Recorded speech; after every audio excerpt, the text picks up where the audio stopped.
started out right with those Washington Commanders. Tell me The about those 2023 Commies. results.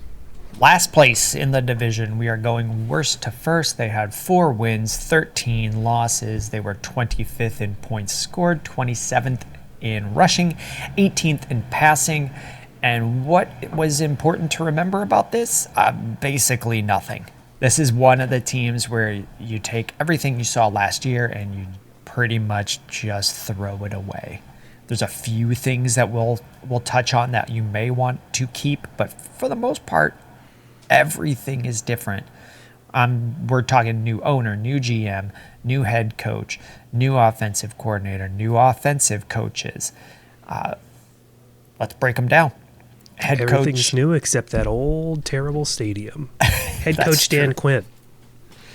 Yes, comes over from the Cowboys, where he has been defensive coordinator for a few years. He has previously been a head coach with the Atlanta Falcons. If you remember them in the Super Bowl 28-3 lead that they blew, that was Dan Quinn. He's 500 as a head coach, including some very good years, some down years. That also will include his last year where he was 0-5 and then fired. So there's some negatives to think of, but he's also been very good at hiring coaches on his staff who then go on to be head coaches, notably Kyle Shanahan in that Super Bowl year, Matt LaFleur, Raheem Morris, Mike McDaniel. All of those guys are current NFL coaches that would have been hired by Dan Quinn at some point in his time there.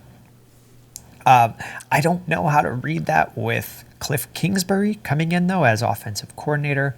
We've seen him as a head coach. We've seen him as a college-level head coach where he's never really been a great head coach. I think that's fair to say. Decent offense, kind of a unique offense for the NFL. We saw it with Kyler Murray in Arizona. I don't know how well that's going to translate here. He is one of the few coaches that did so bad he got fired and went to Thailand for a month. So next up, let's talk about that offensive line. Let's get up in those trenches. Just root around up in there. Do you have anything happening here? I don't know that there's a lot of room to find an edge here. There's not a ton of change happening. They brought in some O-line depth. Their line was average last year, so it's not like we're predicting a great leap ahead. They're going to go from average to maybe slightly above average or cool. Slightly good. Usable. They're just trying to keep Jaden Daniels from being a corpse, which brings us to our next segment. Yeah, I do want to say what just happened there was I said above average and thought that's too kind. And then I accidentally said good and thought that's too kind. They're going to be fine. Yeah. They might be okay. Quarterback position, fresh off the draft pick, right off the boat, Jaden Daniels. He's sitting right now at ECR, that is our expert consensus rating, 14. Yes, that is the expert consensus ranking from Fantasy Pros, not our ranking. No, not yet. But my ranking is Josh Allen, other. Yes, 14 feels fine. Maybe a little bit high for a rookie, but he's got the cheat code. He's going to run, and that is just easy fantasy points. All day. Quarterbacks who run get just a ton of fantasy points. Tim Tebow was a good fantasy quarterback and could not throw the ball. Do you think that he is going to be somebody easy to pick up, or you think he's going to have a lot of hype going into these drafts?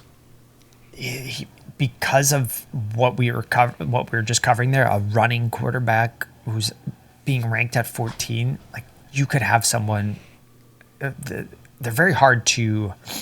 A player like this is very hard to take ADP and have that fully match what happens in your league, because it only takes one person to really believe in him and draft him 3 rounds earlier than you're expecting, or everybody not believe and not draft him.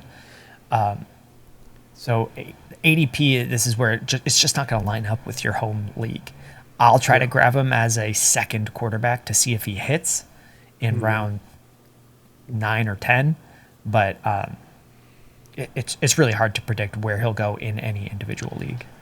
Love it. I'm bricked up about it. I'm excited to see what he does. Let's jump into that running back position. This offseason, they picked up Austin Eckler. They also have Brian Robinson. Who are you really looking at here right off the top of your head? Well, with where they're going right now, we're starting to get into summer where people are doing mock drafts and we can start to get an ADP. This will be the first week that I've put ADP in any of our notes. These guys are going Austin Eckler at 95 and Brian Robinson at ADP of 108. That's both of those guys are in the cuttable range. Once you're in those later rounds, 8, 9, 10, you're looking for upside. And both of these guys have upside. Like if Austin Eckler is still good, you'll know after 1 or 2 weeks. And if he's not good, you'll know after 1 or 2 weeks. We've seen him play a lot. He's reunited with Anthony Lynn, who is now the running back coach. I'm not entirely sure which position he has on this team, but he was Austin Eckler's head coach when he came up into the NFL and first started popping off. Brian Robinson last year, I want to mention, here's where we want to have a long memory. Through the first 13 weeks of last year in half PPR, he was running back 5. I think I'm going to end up with a lot of Brian Robinson this year because we've seen him be good and he's just always ranked as, right here, ECR running back 30. That doesn't seem like it lines up with the production we've seen from him. No, I think it's going to be a different offense, but I feel like they're going to be leaning really hard on Brian Robinson. I think the only interesting thing is going to be who is going to get those red zone touches, like that within 5 yards kind of thing. And my question is that going to horribly negatively affect Brian Robinson, you think? Did the Commanders even score touchdowns last season? Not a ton. I mean, we just looked at, they were 25th in points, but I think they're going to regress back to somewhere between 16th and 20th, and that's an improvement. It's hard to say because from their running style and build, you would expect Brian Robinson to be the better red zone running back, but Austin Eckler has been so good at scoring touchdowns in the red zone. So that will make a difference between these guys, but as far as hurting them, neither one of them is being drafted as a starter in a 10-team league or even a day one flex in a 10-team league. So the hurt's already built in. And I just see upside from there for both of these guys. Yeah, feel that. All right, moving on to our wide receiver position. Terry McLaurin is on here, Jahan Dotson. Who are you really looking at in this wide receiver core for Jaden Daniels to hopefully just light up? Yeah, I don't see rookie quarterbacks throwing a lot of touchdowns. So I think he can keep this offense moving and get into, if he has a solid year to match last year, I think Sam Howell last year threw 21 touchdowns. So that's reasonable. A rookie quarterback could hit 21 or hit 18 to 20, and these guys won't really be hurt. Terry McLaurin is ranked right now as wide receiver 32. And I think that feels fine. You were talking before the show, you think he should probably go higher. Jahan Dotson is ranked at 59. That seems low. Do you want to play a game with Terry McLaurin? I've just thought it up on the spot. It's called Pick Your Pig. If you think he is ranked too low, here are some other guys going in that range. I need you to pick would you take him over Terry McLaurin? Real quick, before we jump into that, I will say that my argument for Terry McLaurin for my reading is I believe he has had 1,000-yard seasons. Past 4 seasons, I want to say, something like that. I can't remember exactly how many years it's been, but he's been through 5 separate QBs and is still getting 1,000-yard receiving seasons. I think this will show how many good wide receivers there are going into this year because he's hit 1,000 yards in multiple seasons. Would you take him ahead of Keenan Allen, who was wide receiver 7 last year in half point? He was a top 10 receiver in half point. There you go. Not take him over Keenan Allen. 30. Would you take him over Christian Kirk? I'd be on the fence, but probably no. I'd play Tank Dell, 29, Houston. No. George Pickens, probably the number one receiver on Pittsburgh. Yes, because I don't believe in Russell Wilson. Sure. Zay Flowers, the number one receiver, but maybe not the number one receiving option in Baltimore at 27. I would not do that, no. T. Higgins, 26. I feel like that's easy to say. It depends on how Burrow looks, but I don't think I would take T. Higgins as a week in, week out fantasy guy. Okay. But I'm an idiot. So, but 32, all of the guys ahead of him, I kind of like ahead of him. There's just so many wide receivers. Yeah, there's so many wide receivers. Anybody else you want to talk about in the receiving core here? Not really. McCaffrey, that's Luke McCaffrey, who is Christian McCaffrey's brother. I think I got all the names in the right spots. Third round player, he'll fill out the room, and this is really just saying they have enough guys to keep the offense going. Yeah, cool. All right, let's jump into tight end position. We got Ben Sinnott. Am I pronouncing that correctly? Ben Sinnott. We'll find out this year as we hear his name get said a lot more. Second round rookie tight end. If early in the season, I'll be tracking his snap percentages, his routes run, and his targets to see if they are going up over the first month to 6 weeks, and then maybe consider him as a flyer option. Not someone I'm drafting. Yeah, absolutely. Let's jump into our last portion here of our Commanders Roundup. We have our 3 things in a new segment called Prize Pigs and Your Blue Collar Hogs. Let's talk about the big 3 first. Yes, why is Anthony Richardson ranked so much higher than Jaden Daniels? We brought this up when we covered the Colts. He had 4 starts. 2 of them he left with injury. They were good starts because he runs, but we expect Jaden Daniels will also run, and 4 games isn't enough of a track record for me. I concur. Jahan Dotson, good flyer. I mean, he's going at 59. He's a good player who has had terrible quarterbacks. Runs a lot of routes. He gets open.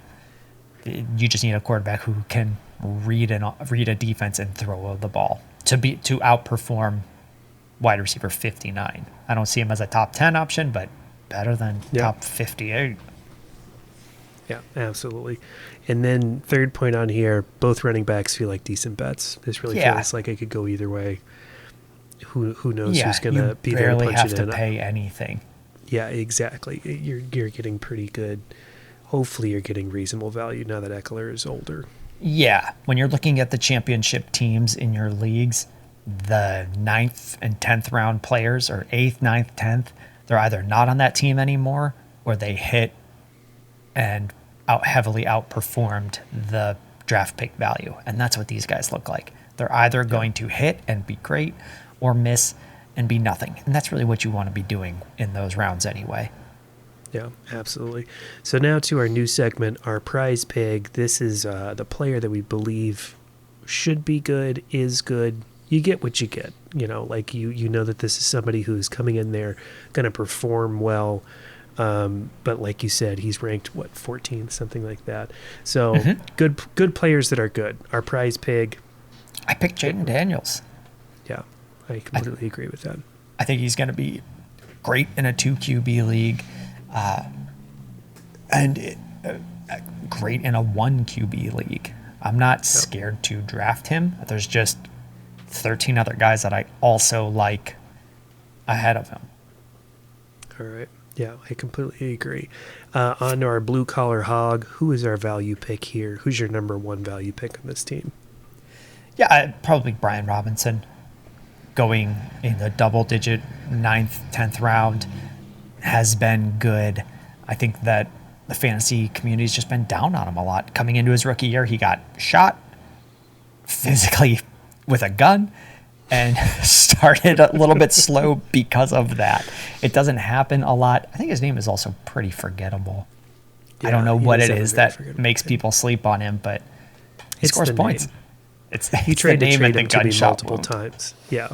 You tried to trade him to me multiple times last season. I just kept thinking, I don't know who this Brian Robinson is, and I don't care to learn. Yeah, I don't care to learn. But if you did learn, you would have seen he was a top 10 running back for a lot of the season.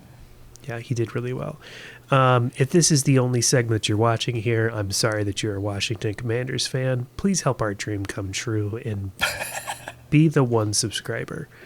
We have a 1 subscriber goal right now, and I would be happy to shout you out next. And we don't want to. We don't want to. If you're not number 1. We need to somehow get 1 and then jump to 69, and then we'll retire. Yeah, and then 420. Yes, and then 420. And then 1 billion. Yeah. Next team? I'll eat Mr. Beast live on stream.